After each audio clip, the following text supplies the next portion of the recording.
Baluku Geoffrey. Yitwa ukunyene babariye. Baluku Geoffrey. I am a Ugandan. Ndumuganda. Ndiko ndarondera karangamuntu. He's looking for ID. So wari ngaha ni officer agaba karangamuntu ndakukeneye. Antiko umuntu yumva Kirundi. Yachuvise? Cyane gose. So my name is Baluku Geoffrey. I minister at CLM. And I minister with young people. And I love what God is doing in this nation. I came here as a missionary to help the work of God in Bujumbura and in Burundi. And I've been here for the last 8 years. And this has become home. Whenever I go back to Uganda, I tell my mom I am going back home. And my mom looks at me, I thought you were at home. So Burundi has become my home. Hallelujah. Amen. So today, my mission is very simple. That I see the theme of this meeting is altar that are bringing revival, or reviving altars.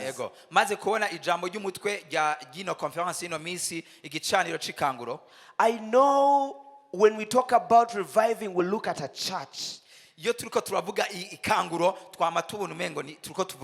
But I want to reduce it from the church. No, let me actually remove it from the nation. Bring it to church. Bring it to your quartier. I bring it to your avenue. Then I bring it to your home. And then I bring it to your room. Revival, for us to see revival, it has to begin with individuals. Wow. Revival begins in your home. And revival from the time history has begun on knees. That is why the Bible says, if my people who are called by my name shall humble themselves and pray, I'll hear them. Do you want a change in this nation? It has to go to your room,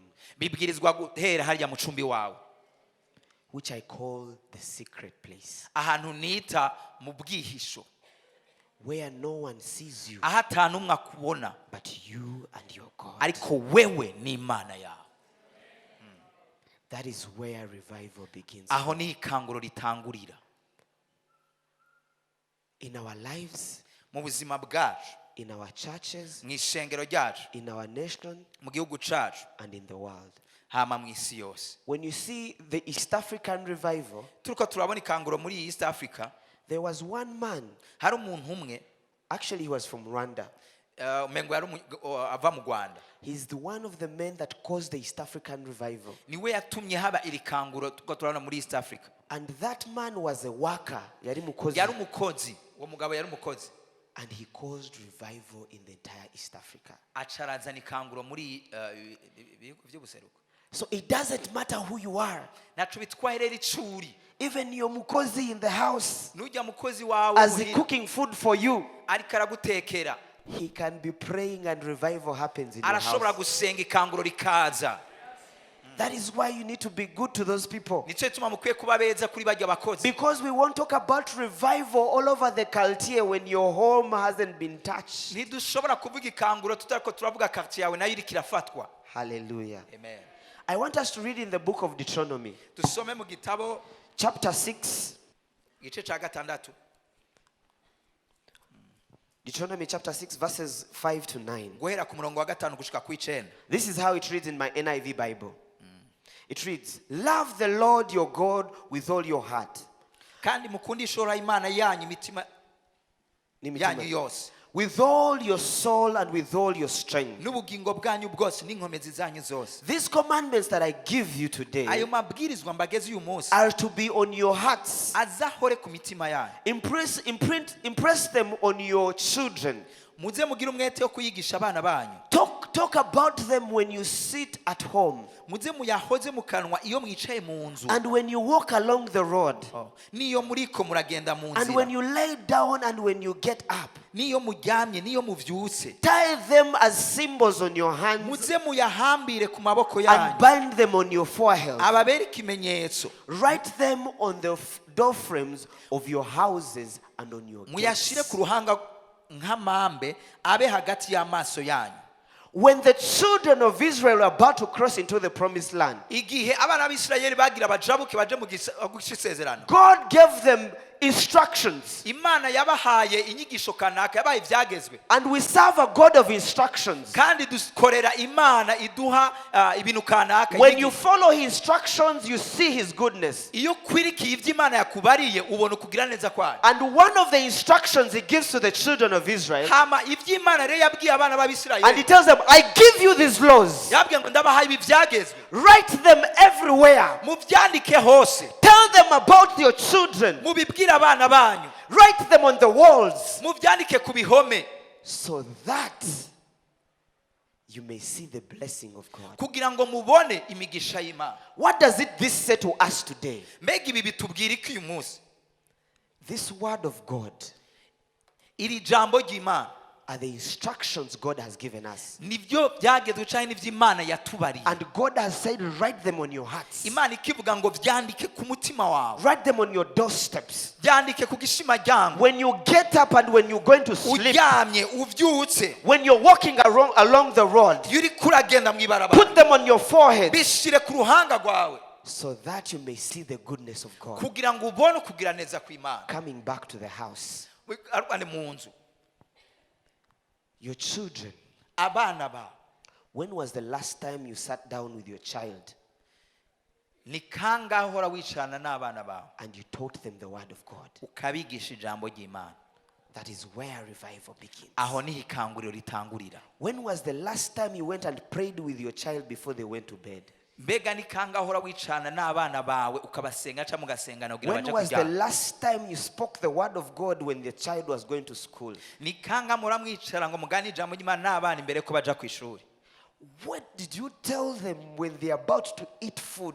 Ni kubabwira igihe bagomba gufungura.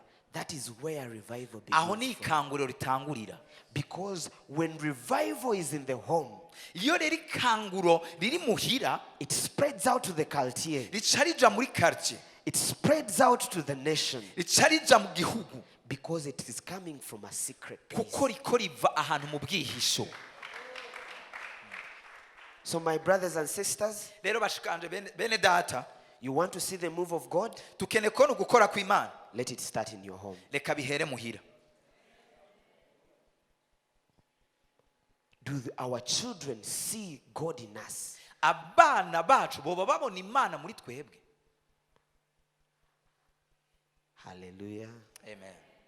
I know it's hard. Ndazi ko bigoye, but it's possible. Ariko birashoboka. Stop giving your children television and phones so that they run away from you. Reka guha abana banyu televiziyo na telefone kugira ngo bigigwe hiyo bababise. Teach them the word of God. Bigisha ijambo ry'Imana. I am not saying all those things are bad. Sindiko mvuga ngo ivyo ni bibi. But have discipline in the house. Ariko mugire indero muhira. Prayer. Amasengesho. Let them know that there's a time of prayer. Reka bamenye ko ari gihe c'amasengesho. Let them know that there's a time for the word. Reka bamenye ko ari gihe c'ijambo ry'Imana. When you give it importance, they will also give it importance. Ni wabiha agaciro bazobiha agaciro. But if you do not give it importance, they won't give it importance. Nabo nta agaciro bazobiha. Children see what we do. Hajya abana barabona ivyo turiko turakora. From ages 0 to 5, ku mwaka umwe gushika kuri 5, they are watching you. Baba bariko barakwihweza. When you're seated on the chair, simple manners. Nyimba wicara ukuntu kanaka. And you put your leg on, ugacushira amaguru ku meza. The kid automatically says this is normal. Hajya umwana acavuga ngo ibi nivyo vya vrai, nivyo nyene bisanzwe. When you scream at your wife, the kid is like, so it's okay to scream at people. Ukangamiye umugore wawe hajya umwana hajya bari karavuga ati hewe ni vyiza. At that age they are just grabbing everything they are seeing. Kuri iyo myaka bariko baranaliza bakira ibintu byose ibyo bariko barabona. So in your home, muhira rero, what are your children observing? Abana baba bariko barabiki. Now someone may be saying, me, I don't have children, I am home alone. Ushobora kuvuga ngo jewe nta numwana nifite ivyo uri kuravuga. I am the only one who's born again in the house. Je nkijijwe jenyine muhira. Thank Jesus you're born again. Shima Imana ko wakijijwe. Because you're the altar in that place. Uri gicanira aho hantu nyene. That is why the Bible says that salvation shall come to your house. Meaning when I get born again, I have brought the altar of God in his house. So whatever is around that place has to bow down to the Lord Almighty. Because you have put the altar of God in that house. And if you're a child of God, you're in that house and they're despising you for being born again.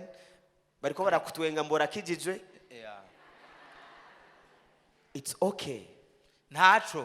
You were a powerhouse in that home. Hallelujah. Amen. Yes, revival is possible. If each one of you puts fire on your house. Imagine all of us went out and started preaching the gospel unapologetically.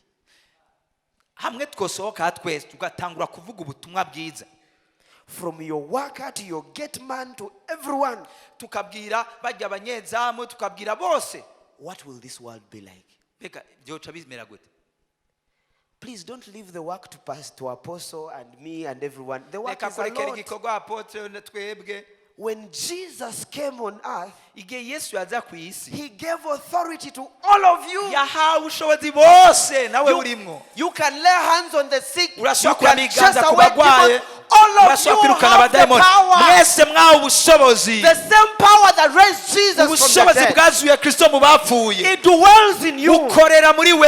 But you just need to switch on the switch.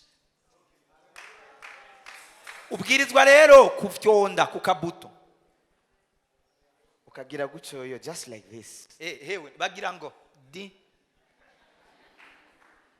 Some of you say, oh yeah, I don't know how to talk. The Bible says, it's a command actually. In Matthew, it says, go and make disciples of all nations. Baptizing them in the name of the Father, the Son, and the Spirit. It is not saying only the pastors. No. It says all of you. So we want revival. It has to start in your house. Hallelujah. Amen. I want to speak to my fellow young people. You minister in church. You sing powerfully. Maybe you're even intercession team. But at home, are you giving a good example? When they tell you to wash the dishes, do you wash them? Those are the simplest testimonies that reflect the glory of God. Hallelujah. Hey. You see, me before I got born again, I would jump out of the house and go dance the whole night. And when it comes to dancing, me, I don't apologize. I dance seriously.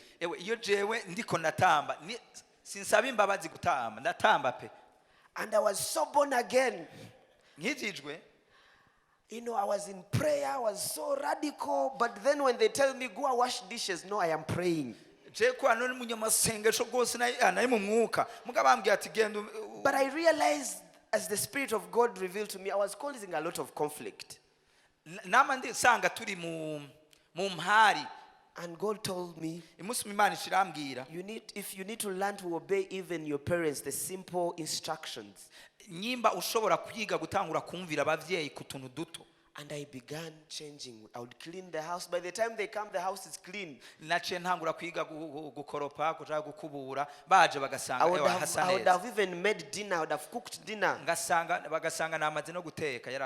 And then one day I was sleeping. And I heard my relatives speak. My relatives talk. My relatives. I was sleeping on the chair. You know, you can be asleep but not asleep. You know, you can. And I heard them saying, hey, this Jeff has changed these days. He's no longer that man. Surely these born again things work. And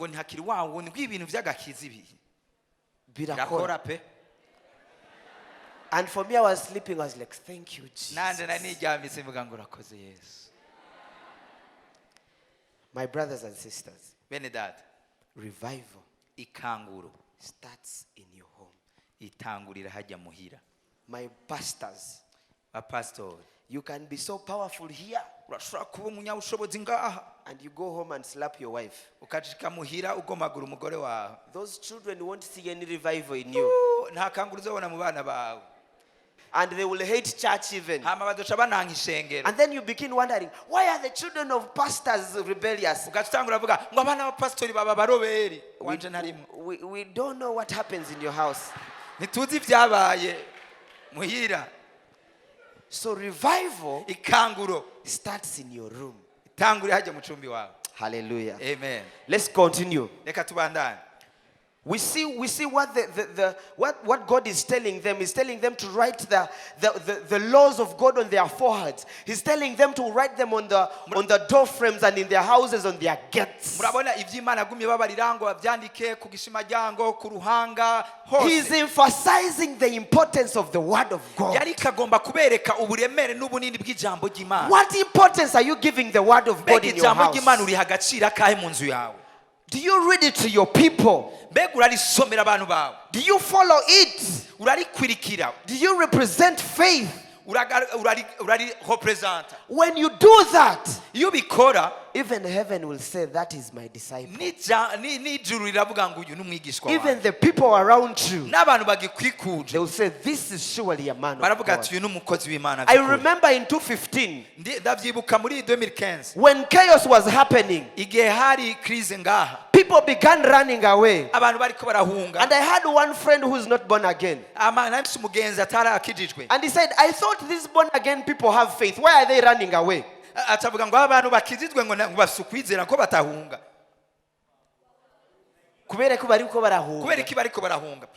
And I didn't know how to explain to him. Because for him, he knew Christians are very strong people. And he was asking me, where is your faith? And I was like, that's a very hard one to answer, right? And I told him, you know what? God has given us different portions of faith. And it's not in my place to judge who is more faithful and who is less faithful. But how about you ask me, why haven't you run away?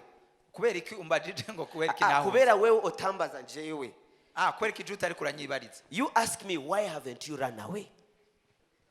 Because I cannot give account to every other person. Come again. I cannot stand for any other person, but I can stand for me. Okay. You ask me, Jeff, you're Ugandan. Why haven't you run away? And he asked me. And I said, you know what? I went on my knees and prayed. And God said, it's okay, stay here. And I said, that's why I'm here. But for me, that question got me wondering. You know, People of the world know the word of God. urazi abantu bo ngaho mwisi barazi ijambo ry'Imana. That is why when they find you in the cabaret, they even ask you, urikora kuri kinga. bagusanze mu kabari bacavuga uri gukora iki ngaho, Because they know you're not supposed to be there. kubera bazi ati si aho hantu They have wagenewe, already given you a standard. bakubona ku rwego rwo hejuru, But you all the time, you're always dropping the standard. ariko wewe they've ugaca given you. wimanura ukishira hasi. They already know who you are. barazi icuri, And they know what you stand for. hama barazi ibyo They have uhagarariye, even heard about your God. barumva ijambo ry'Imana. But they are shocked when you do not act the way the word of God says. rero barababara barabashoka iyo babonye utari kurakora ibyo ijambo ry'Imana ikubarira, Because they know it as well. kubera bararizi. Even your worker knows that when you break the glass, forgiveness is in the Bible. barazi ko niyo umenye ikirahuri imbabazi, barabizi ko imbabazi zanditswe muri Bibiliya. And for you, you wait at the end of the salary to remove. iyo umukozi amenye ikirahuri barazi ko imbabazi zanditswe, wewe rero So ugaca they barinda go ko back ubakura ubakata sleeping. umushahara, They wonder, where is the forgiveness of God in this bagaca people? bavuga ati mbega imbabazi zirihe muri uyu muntu. Me, I love workers je nakunda abakozi because they are observers in the house. kubera baraturaba sana muhira. If you want to know how much of a Christians you are, ukeneye kumenya ubukristo ufise, we should go and ask your worker. genda ubaze umukozi w'iwanyu. Hallelujah. Amen. Is the revival still there? mbega icyanguro yacyariho. So my brothers and sisters, rero bene data, we are capable of causing revival in our house. turashobora gutuma ikanguro by'ukuri rigaragara mu nzu yacu. And revival can be as simple as I am sorry. umva ikanguro rishobora kuba risanzwe cyane. It can be as simple, I am sorry I wronged you. irashobora kuba ikanguro ivuga ngo pardon, And the whole house changes the glory of God. ugasanga iyo nzira hindutse kubera ukajambo pardon, sorry, mbabarira. When you're about to divorce and wagira wahukane and you say, I am sorry. ukavuga gusa ukajambo mbabarira, And that is where revival begins. aho ni ikanguro ritangurira. Where you say, you hurt me, but I forgive you. naho wambabaje ndakubabarira. Because when you look at the Bible, iyo uravye muri Bibiliya, every revival began on repentance. And when we want to umva receive ikanguro God, ryose ritangura no kwihana. we say, God, forgive us for our iniquities. tubabarira ibyaha byacu, You need to remove unforgiveness. kure kw'ibyaha byacu. And forgiveness. imbabazi, And forgiveness. We need to remove unforgiveness. ukutababarira kwacu. I know there are people seated here. ndazi ko hari abantu bicaye ngaha, The devil is tormenting you umugwanizi ariko arakubabaza because there is someone you have never forgiven. kubera umuntu juste utababariye. And that is the operation that is on your head. hama ico nico kintu kiri kuri wewe Satani We akoresha. can lay hands on you, kick you, hewe do turashobora everything. kukuramika ibiganza tukaguha washigeri, But God knows there's someone you need to let go. ariko Imana irazi ko hari umuntu utagomba kurekura, urekurire. Let them go. Urekurire, And then you'll see revival. hama nzobona ikanguro muri wewe. We should not misinterpret revival for screaming and running around. ntitugende twinterprete dusigura ikanguro ko ari kuvuza induru no kwirukanga. It can be as simple as I am sorry. birashobora kuba ibisanzwe gusa bihagaze muri ako kajambo pardon. It could be, you know what, you wronged me, Aravuga ati wewe wangire nawe but I forgive you. ariko ndakubabariye Because my Father in heaven kubera forgave me. papa wo mu ijuru nanje yarambabariye. And there will be freedom. ugasanga haciye haba umwidegemvyo.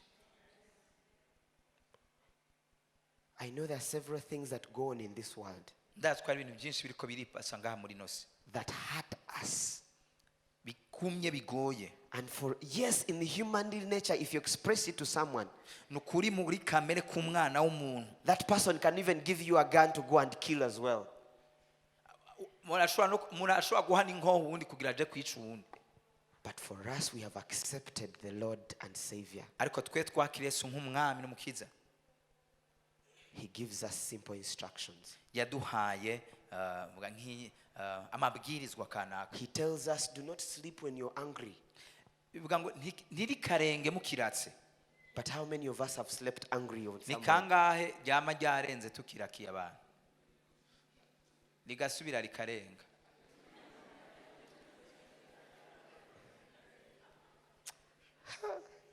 Hallelujah. Amen. That is revival. Iryo niryo kangura. Starts in our houses. Itangurira muhira. Papa. Avuga papa. Mama. Mama. Do you know that you can also wrong your children? Sorry. Do you know you can also do bad things to your children? Avuga urazi ko ushobora kugira nabi n'abana bawe nawe. Do you have the humility to apologize to your children? Bapapa muri ngaba mama. Mbe murazi ko namwe mushobora gukosereza abana. Mbega muhora mumva mwoca bugufi namwe mukavuga pardon. That is revival. Iryo ni kanguro. Papa ntibakosa n'abamama. Joshua 1:8. Yosua 1:8. Kana isome mu Kirundi Yosua 1:8. Utazi yo verse sinzi ko azoja mu gicu. Ibiri muri ico gitabo c'ivyagezwe. Ntuzubikure mu kanwa kawe. Ariko uze wamubirimbura ku murango no mwijoro kugira ngo ubone kwitondera ivyanditswe vyose niho ibyawe bizogenda neza ukagira amahigwe. Hallelujah. Amen. I can even go home right now. My sermon is over. Ubu nyene ndashobora no guca nitahira. Ubutumwa buraheze. That is so simple. Birasanzwe. Meditate upon it day and night. Mubirimbure ku murango no mwijoro. Maybe the word meditation doesn't make sense to a lot of people. Kuri benshi iri jambo kumedita cyangwa kurimbura rirashobora kuba ridafise uremere bwayo. Let me give you an example of meditation. Reka ndabahe akarorero k'ico kintu kumedita cyangwa kurimbura. And I'm going to use the Psalms 23. Ndagomba kuza gukoresha Zaburi ya 23. 23. Yes. The Lord is my shepherd. Uhoraho niwe mwungere wanjye. Let's stop there. Reka mpagarikira. Shepherd. Mwungere. What does a shepherd do? Mbe mwungere akora iki? That's why God gave you imagination. Nicyo gituma Imana yaguhaye imagination. So that you can begin imagining. Kugira ngo utangure kwiyumvira nyene. What does a shepherd do? Mbe mwungere akora iki? He takes the sheep to eat. Aratwara intama kurya kurisha. He protects them. Arazirinda. Now that is what I call meditation. Ibyo rero nibyo twita kumedita kuri. So when God says the Lord is my shepherd, rero ijambo Imana rivuga ngo uhora niwe mwungere wanje. Then I begin placing myself being a sheep. Nsanishira mu kibanza c'intama. My God guides me to eat. Imana irantwara kurisha. My Lord takes me to drink water. Imana irantwara kunywa. My God protects me from the enemies. Imana irandinda abanzi. That is what they call meditation. Ico nico bita kurimbura. So how many times do you meditate upon the word of God? Mbega ni kangahe umedita cha urimbura ku majambo y'Imana? I know some people say I've read Genesis to Revelation. Thank you very much. Ushobora kuvuga ngo je natsomye kuva mu itanguro gushika mu byayishuwe Yohana. Who are you in competition with?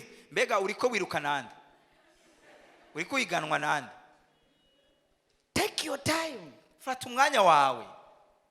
Read the word of God and eat it and meditate upon it. Umviriza lisome hama urige uririmbure. When you understand it, uritahuye, then you get a revelation. Ni huronka ihishurirwa. Some people come to church and they ask them, the pastor preached very well. Abantu baraza mu isoko bavuga pastor yavuze ubutumwa neza. And they ask him, what did he actually preach? Bagaca batati mbega yoba yavuze iki? You know, he said. Brother, yavuze aravuga yo. Because you did not get revelation. Kubera ntahishurirwa waronse. And revelation can only come when you are in friendship with the Holy Spirit. Rero ihishurirwa rinaza iyo uri mu busabane na Mpwemu Yera. So let's go back to revival. Reka rero tugaruke mu ikanguro. In my house, muhiri wanje, in my bedroom, mu gitanda canje, I have opened my Bible. Ndazingura Bibiliya yanjye. I have prayed. Ndasenga. I have seen the Lord is my shepherd. Nkavuga nti uhoraho ni umwungere wanje. When I'm walking out of the house, rero nsohotse, the Lord is my shepherd. uhoraho ni muhonkere I wanje. shall not want. Sinzokena. Even when I'm doing business, niko ndakora na business. There's no time for negativity. Nta mwanya w'ibibi. You know, sometimes some people can be listening to what you're saying. They say, is that a Christian? There is a lot of negativity around them. Everything is negative around them. Every word that comes out is negative. When he starts a business, he says, I don't know whether it will work out. Maybe it will fail. Have you forgotten that your tongue has power to give life and death? But that is if you have never meditated upon that word.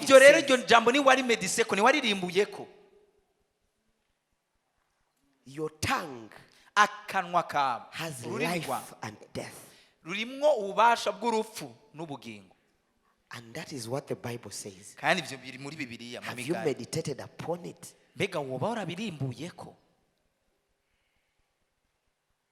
Revival has to start in my room. We need to be in love with the things of God, with the word of God. Not only saying it, but writing it on our hearts. That whenever anything happens when you're sick, there's a scripture about sickness already. There's already about sickness already that has been engraved on my soul. When I am sick, I know a scripture that by your stripes I was made whole. And I write it on my soul. And that will overflow everywhere we go. You cannot hide the presence of God. You cannot hide the goodness of God. Because it overflows like the anointing overflows like on the beard of Aaron. Even people around you, you begin affecting everything around you. Your workplace, the glory of God is on you. Because you have been to the secret place. That is where revival is.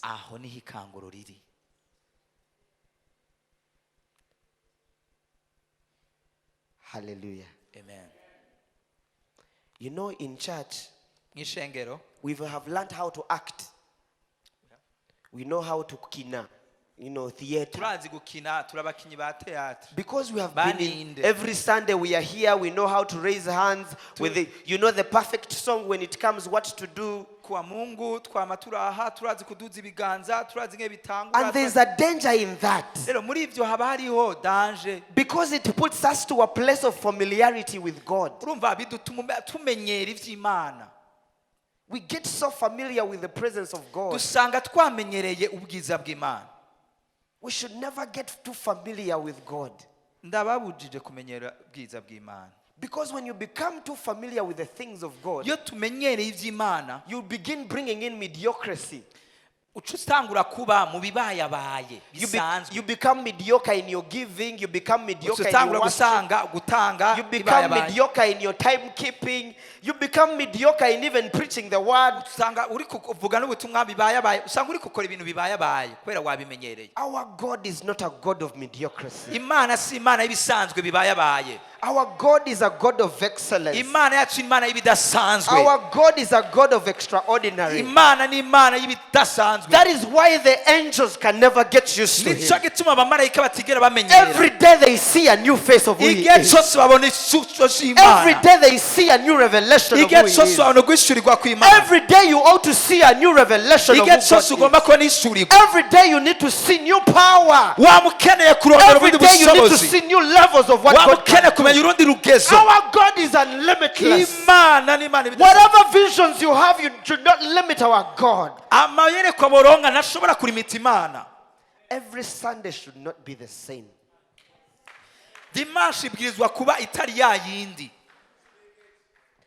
Purpose to come to the house of God and say, God, I have come to listen to your word. And when I walk out of that door, I should walk out with the Rema word that will take me out through the week. The house of God is like a fuel station. We come and fill you up, and we send you off. And we tell you, go and operate. Ugagenda gukora. Come back on Sunday. Ugaruke dimanche kandi. We give you more fuel. Tugaca duguha ikindi gitoro. Go back. Ugaca ugenda. That is why the Bible says, do not give up the habit of meeting with one another. Irijo ituma birivuga ngo kumisi yegereza wa musi wegereza nimuzoshide gukorana nimuzohagarike gukorana. But that same anointing that you find here, Ayo mavuta rero ba wasanze aho hantu. You can take it to your house. Ugaca uyatwara muhira. That when you walk out of the house, uvuye muhira, you're powered up. Uba wuzuye. Wives, lay hands on your husbands. Husbands, lay hands on your wives. Abagore murambika ibiganza ku bagabo. Fathers, lay hands on your children. Abapapa murambika ibiganza ku bana. Prophesy all over them. Bavugishweko. And say, I send you out, my child. I send you out with this word of today that we have learned today. Ukabavugishwa kuri kuravuga kama. I send you out with this word we've learned today. For example, Lopez, you and your wife, early in the morning, before your children, you open the Bible for your children. You read, they say, this is the scripture of today. My children, this is the verse of today. And this is what God has given us as our daily bread. When you're going at school, meditate upon this word. Because this is the word God has given us today. I bless you, my child. Go out. When they come back in the evening, when they are going to sleep before they sleep, my son, did you meditate upon the word we spoke about in the morning?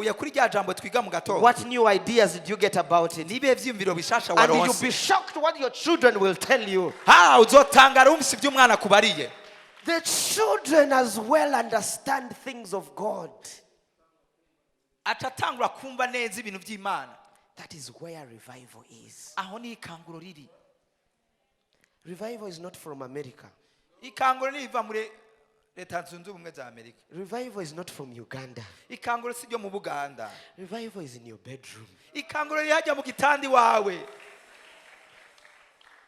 Oh God, help us. Proverbs 22.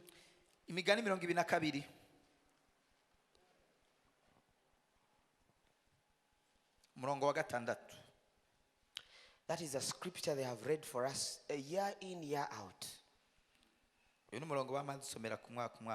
can read it in Kirundi. Toza umwana indero akwiye kwamana azorinda saza atarayivamo.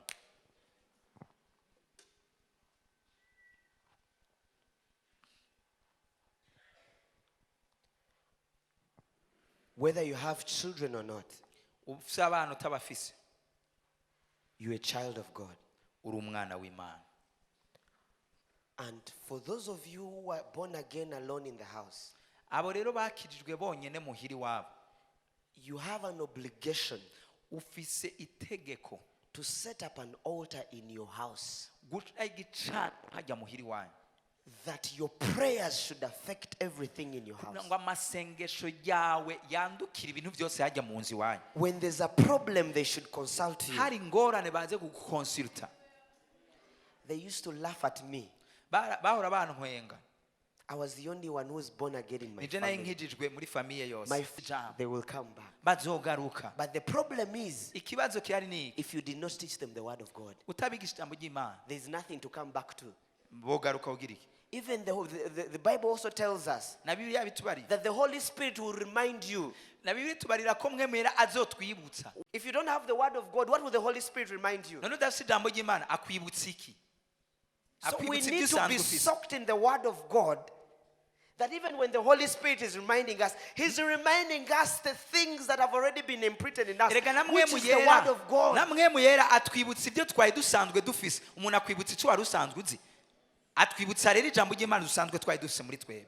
Let me tell you, my brothers and sisters, Christianity is one generation away from disappearing.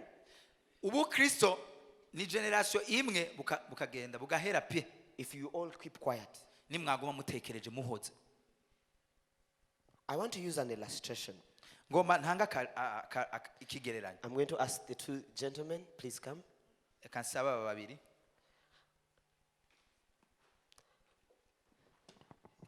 Lopez, you can also stand here. Just stand facing this direction. So I'm imagining niko ndibaza God has called us at a time like this, Imana duhamagaye muri iki gihe, in this year, muri uyu mwaka, in this generation, muri iyi generation, for a reason. kubw'impamvu. And he's entrusting you with his secrets. Kandi ariko arakugira mu mpisho. And there's a reason why you were not born in the 80s. God knew perfectly where he wanted you to be. Ari gituma utavutse mu myaka yahera ariko wavutse muri iki gihe. And he want to be co-workers with you in your generation. Kandi agomba gukorana nawe mu runganwe uru. When we are writing history, iyo turiko turandika histoire, they should be saying the days of Apostle Kevo. Ivo ko bariko baravuga histoire bazavuga ngo hari mu myaka mu gihe cha The Apostle Kevo. same way the scriptures and the word of God was given to Moses, to Joshua. Vyahabwa Mose, That was their generation, to Paul. Mu mageneration atandukanye kuri Paul. This is our time. Iki ni gihe cyacu. When history is going to be read, they'll be saying the days of Apostle Kevo. But what will be said about your days? What will be said about your days? Are you going to be the generation that killed the gospel? God forbid. The gospel is given from one generation, passes it to the next generation, to the next generation, to the next generation. So imagine I pass on the word of God, and I pass it to the next generation, and this gentleman decides to drop it. What will happen to this generation and this generation? So my brothers and sisters, we have a big responsibility in this generation. And God is counting on me and you to pass this word to the next generation. Don't be deceived. Passing money to your children won't help. Passing money and houses is not the solution. Oh, no. It's passing divine heritage. And when you're praying, when you're single, pray for generation after generation of your children.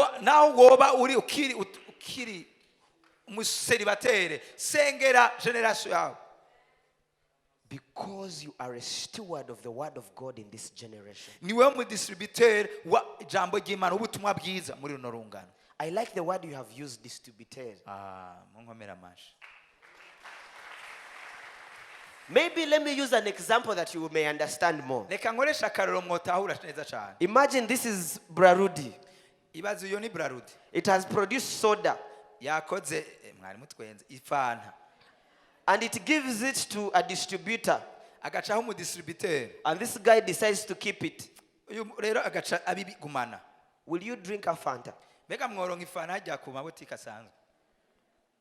It has to be distributed.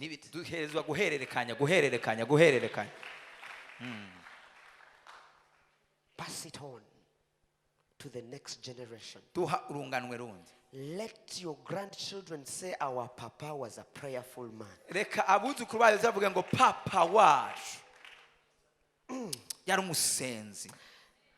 I looked in my generation, in my lineage. I went back and I asked my relatives. And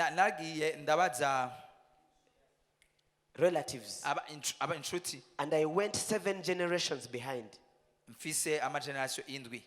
And there was one man in that lineage. Lineage. I met one man who I became friends with in that generation. And my uncles told me he was a lawmaker. Lawmaker. He wrote the laws for our culture. Do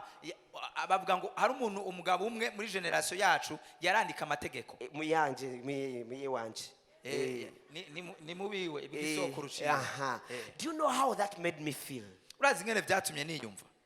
I said there was a grandfather of the grandfather who was a lawmaker. Sokuru wa sokuru vraiment yari umuntu yandika amategeko. And I'm also a pastor. I'm a pastor. Nanje ni pastor. And I carry the laws of God. Nanje ntekeye y'Imana. So when we go back generation, what will the generations after you say about you? Mbega generation dokurikira izomvuga iki kuri wewe? Let me tell you, my brothers and sisters, Reka nabarebe ne data. you're not living alone for you yourself. There are people counting on you. Haraba ntubayeho ku bwawe, hari abantu bakonta kuri wewe. Your grandchildren and your grandchildren and your grandchildren are counting on your faith. Abana banyu bariko barakonta cyane ku kwizera kwawe. So revival is not only happening in one generation, Ikanguro si ikintu kiba muri generation imwe, but it's passed on to one generation, ni ikintu kigenda kirahererekanya kuri to generation, another generation, urunganwe ku rundi, so that the work of God may continue. kugira ngo igikorwa c'Imana came kibandanya. Bakubira amashi murakoze bashinga nawe.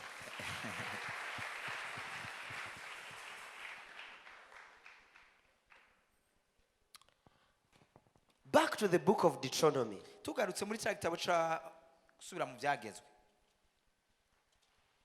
Chapter 8 verses 11. 8:11. This is what it says. Havuga ngo, be careful that you do not forget the Lord your God, muze mwirinde mwoye kwibagira Uhoraho Imana yanyu, failing to observe his commandments, mukareka kwitondera ibyagezwe vyiwe, his laws and his decrees n'amategeko yiwe ashinzwe, that I'm n'amabwirizwa giving yiwe, you today. ivyo mbageze uyu munsi. And he goes on to tell them, be careful Bari yavuze ngo mwirinde that you do not forget these things I've told you. ntimwibagire ibintu nababariye. When you become successful, be careful. Nimwamara gutera imbere mwirinde, Remember the laws of God. mwibuke ibyagezwe by'Imana. When you become so successful, remember. Nimwamara kuba badasanzwe mwibuke, Do not forget the laws of God. ntimuze mwigere mwibagira ibyagezwe by'Imana. And pass them on to the next generation. Ubiha urundi next runganwe, generation, to the urundi next runganwe, generation. urundi runganwe. Hallelujah. Amen. Am I speaking to someone today? Mbega hari umuntu nako ndavuga nawe? Is God revealing something to you Imana today? yobiri kirahishura ikintu kanaka muri wewe. I know I haven't been screaming. I am very specific not to scream so that you get it Ndazi very ko well. ntariko ndakoma induru cyane, ariko ndazi ko nariko ndavuga ikintu. I can also shout if I want to. Hewe iyo ndabikeneye I ndashobora can kuvuga fire cyane. you up as well. Ndashobora kuvuga kabisa. But I want you to be sober. Nagombye ko mwumva neza. Because God is trusting this generation to pass on his word to the next generation. Kwera Imana irizera urunganwe ko ruhereza urundi runganwe ubutumwa And there bwiza. won't be revival unless the children of God understand the secrets of the things of God by reading the word. Kandi ikanguro abana b'Imana bwizwa gutahura ko ikanguro libwirizwa kuva muri iki I kintu am not telling you the word Pastor Kevo gives you on Sunday only. No. Oya nibagaze kwijamba babwira dimanche. I am telling you your daily own devotion. Ndiko ndababarira ijambo ryo ku munsi ku When munsi Apostle Kevo is preaching to you, he's preaching to you the revelation God has given him. Apotre Kevo ariko aravuga ubutumwa avudishurirwa Imana yamuhaye. God does not talk to Apostle Kevo only. Imana nibwira Apotre Kevo wenyine. He talks to you as well. Nawe He birakubwira. wants you to have our own revelation Ubwirizwa kuronka ishurirwa ryawe. that is fitting within your situation. Niryo rigushoboza rikugabura That rigushoboza is why they say the word of God is living. That is why they say the word of God is living. Nicyo tubavuga ngo ijambo ry'Imana ni rizima. So every day purpose to have a revelation. Misi yose ubwirizwa bwishurirwa. That's why the Bible says man shall not live by bread alone but by every word that proceeds Nicyo out tuma of bivuga ngo umuntu God's mouth. azotungwa n'injya gusa ariko azotungwa n'ijambo riva mu kanwa k'Imana. Because the word of God is life. Kubera ijambo ry'Imana n'ubuzima. And the word of God is beyond your realities. Hama ijambo ry'Imana riri hejuru y'amarealite. I know you're dying of sickness. Urishwa n'indwara. I know you're dying of poverty. Ndazi ko ushobora kuba wishwe n'ubukene. I know you're having difficulties. Ndazi ko ushobora kuba uri mu ngorane. Yes, that is the reality on earth. Ivyo ni realite n'ivyo. But what is the reality in the spiritual Ariko realm? ukuri nako kw'ijambo ry'Imana kuvuga iki? Some of you do not only need physical healing, you need spiritual healing of your Ko benshi soul. nimukene no gukira ku mubiri, mukene gukira mu mutima. Because I can heal you of this disease, tomorrow you'll get another one. That is why the Bible says, don't be afraid of the one who spoils the flesh, but be afraid of the one who kills the spirit.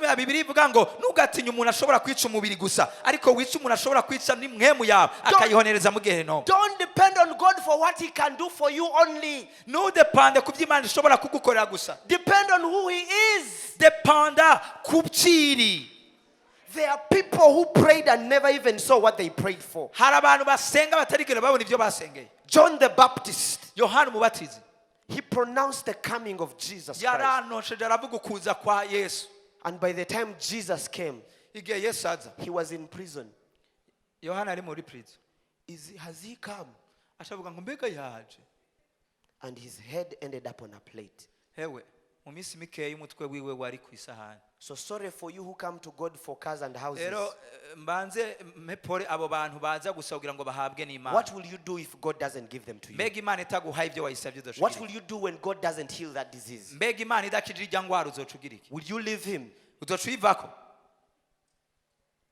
So let's worship God for who he is. Not what he can do to us. Don't look at God as an ATM machine. You only come to get what you want. When you get, then you go away. Let's worship God for who he is. Not what he can do for us, but who he is. And then we shall see revival. They see you walking, but you're worshiping the Lord Almighty.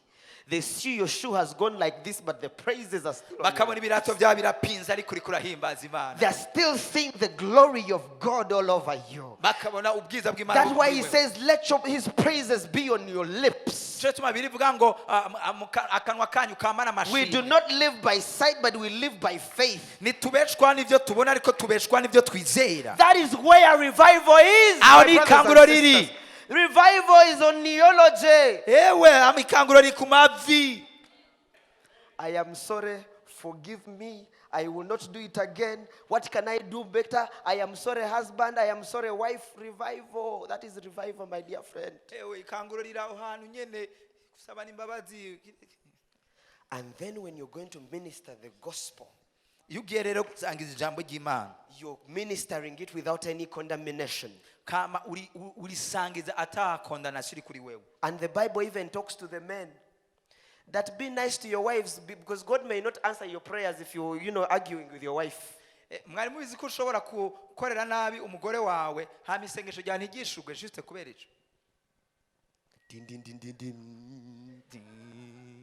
You say, Jeff, you're not married. What are you talking about? I am reading the word of God. That's where it is written. Okay. Joshua 22. Are you there? Mugabo muze mugira umwete cyane wo kwitondera ibyagezwe n'amabwirizwa ivyo Mose umusavyi uhoraho yabageze ati mukunde uhoraho Imana yanyu mugendere mu nzira zayo zose mwitondere ibyagezwe byayo mwifatanye nayo akaramata muyisabe muyihereje kw'imitima yanyu yose n'ubugingo bwanyu bwose. Hallelujah. Amen. When you understand that, ibi ni wabitahura, prayer won't be difficult. Amasengesho ntibizoba ikigoye. You'll be in your house reading the word of God and praying. And everything around you, the readers will be ding, ding, ding, ding. There's an altar in this place. As I close, when the covenant box that had the presence, the word of God, the covenant box, I don't know what they call it. When the children of Israel were defeated, it was taken to a certain kingdom, the Babylonian kingdom. And they took that covenant box in their temple, which is also a representation of the altar of God. And the gods in the temple could not stand but bow. Hewe Dagoni ntiyashoboye guhagarara yaciyigwa. Whatever gods that have tried to possess your household, when there's the altar in your house, ibyo babigerageje kuza gutera inzu yawe iyo hari igicaniro c'Imana, they will all be bowing like this. byose bizofukama. That covenant box, because they were so tired of it, of what it was doing, Kubera bari baruhijwe n'icyo isanduku y'isezerano riri kirakora, they put it on a cart and sent it away. They put it on what was like a vehicle in that day. bayishize ku mikogote yari nk'imodoka. They were saying, "No, take this thing away." Bacavuga ati reka isanduku igenda ivyo iri kiradukorera. And there was a man who picked it and took it to his house. Hacaba umugabo yayifashe Obed-Edom. That is his name. Yeah. Yitwa Obed-Edom. That man prospered. Uwo muntu Biblia ivuga ngo yagize umugisha aratunga. I think David was in Jerusalem. He said, no. Yerusalemu Dawidi nawe yari Yerusalemu akavuga atoya. Bring that thing here. Bring that thing here. Nimuzane iyo sanduku y'isezerano ngaha. And they brought it in the temple. Baca barizana mu ngoro. So you as a person, Wewe nk'umuntu, you are an altar. You are a moving altar. uri gicaniro nawe ubwawe. Kigenda genda. You are a moving prayer house. Wherever you go, Ahuja hose. you carry the presence of the Most High. Utwaye ubwiza bw'Imana. You carry the presence of God. Utwaye ubwiza I know bw'Imana. you don't feel like it sometimes, Rimwe na rimwe ushobora kutabyumva. but that is the truth, because that's what the Word of God says. Ariko iko n'ukuri kuko ni Whether ijambo you woke ry'Imana up on rivuga. the wrong side of the bed, Umva ugiye ubyutse, whether whatever happened to you, ikikubako cyose you're still an altar. uri gicaniro wewe. And never look at yourself as an ordinary person. Ntiwirabe nk'umuntu asanzwe. You are an extraordinary Uri person. umuntu adasanzwe. You are the altar of the Most High. Uri gicaniro You are the c'Imana. solution in that house. Uri inyishu muri irya You are nzu. the solution in that workplace. Uri inyishu kuri kajya You are the kazi. solution in this church. Uri inyishu mu ishengero. Where they say, there are people who complain, oh, the church is not doing this for teenagers. You do it because you have the Abantu baba burden for it. bidoga ngo ishengero niko rirakora ku badoresa iki wewe bikore. If you have the burden for it, you eat. Nimba ufise umutwaro wabyo bikore. Because you are an altar. Uri gicaniro. The glory of God is all over you. Ubwiza bw'Imana buri kuri wewe. I wish God could show you what the devil, when the demons see you, what they see. Niko nasa Imana ikumvishe igutahudisha abadayimoni babona kuri wewe. They say he has woken up again. When you wake up, Bavuga ati iyo ubyutse he has woken up again. ngo harasubiye kubyuka. That's who you are. Icyo ni curi. And I want to rebuke you, Christians. Shaka kubakarira abakristo. Stop depending on your pastor. Reka kusubira kudepanda cyane kuri twebwe. God has given you Holy Spirit. Imana yabahaye muhemu yera. You can lay hands on the sick. Ushobora kurambira iganza ku urwaye. You can chase away demons. Ushobora kwirukana idayimoni. You can preach the word of God. Ushobora kuvuga ubutumwa bwiza. I hear someone call me, oh, Pastor Jeff, this person wants to receive Jesus. Namvise umuntu anekana, Pastor Jeff, hari umuntu akeneye kwakira Yesu umwami n'umukiza. Why can't you lead him as well? None wewe niwe musengera akamwakira. Ntawe ufise. That is the level we want you people to be at. Ubwo niko rugezo tubashakako. When we send you to Congo, we know that is a powerhouse that has gone to Congo. Tukurungitse muri Congo tukamenya tujya n'umuntu adasanzwe. When we take you to Dubai, we are confident you're going to turn Dubai upside down. Ugiye Dubai tukamenya ati Dubai arayibaragaza. Because you are a powerhouse. Kubera uri gicaniro. I have refused to be ordinary. Je naravyanse kuba umuntu asanzwe. Because I have the presence of God. Fise ubwiza bw'Imana. Refuse to be ordinary. Nka kuba umuntu asanzwe. That's why when we read in the book of Acts, Usomye mu byakozwe n'intumwa. they say those people that turn the cities upside down, Bibiri bivuga ngo babagabo bateye isi umudugararo. that turn the cities upside down have Hewe barayicunagiza. Be that kind of person. Ba muri abo bantu. In my high school, when we got born again, muri segondere you are either born again or you're not cool at all. If you are not born again, you are not cool at all. utarakizwa numva umengo because we made salvation such a wonderful thing. Numva umengo ntacuri kwera twari twagize agakiza wumva umengo ntacuri kwera twari twagize agakiza ikintu kihambaye. And there has never been any revival in that school apart from kandi muri iryo shuri ikanguro ntiyigera rizima. But we go back and push the gospel again and again. Subiyeyo nasubira kuvuga ubutumwa. If you're a student, nyimbura umunyeshuri, turn that school upside down. Hindukiza iryo shuri rigira ukugomba. At your workplace, turn it upside down. Uri ku kazi hindura ibintu. Be the one to bring the godly ideas that transform the company. Bumwe azana ivyumviro vy'Imana aho hantu muri iyo society. Hallelujah. Amen. Would you open up your hands and begin praying? I don't know what you're praying for right now. I don't know what God has told you. But I want you to walk out of here knowing that the revival begins in your house and it begins with you. And pray that God gives you the ability to be that.